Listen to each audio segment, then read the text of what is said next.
Just looking through some old pictures.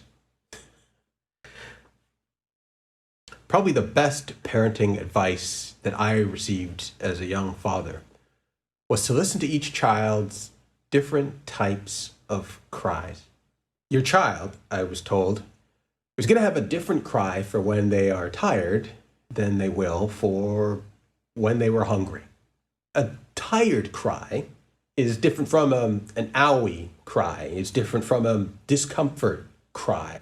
Discern the different cries, and your life will be much less frustrating. Best advice ever. Ever notice how a child doesn't need to be taught how to communicate with their parent?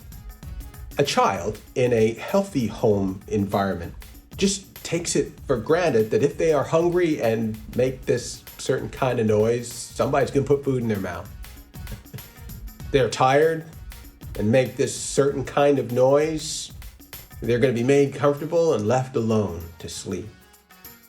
As they get older, the noises get more refined. Eventually, as a parent, you're trying to get them to stop talking. Then a few years later, you're trying to get them to talk more once again. Anyways, my point is this. How did a parent and how does a child learn to communicate? How does a French-speaking child end up speaking French? How does a Japanese child end up speaking Japanese instead of Korean? Jerome Charles White Jr., better known by his stage name Giro, is the African-American musician who has the distinction of being the first black enka singer in Japanese music history.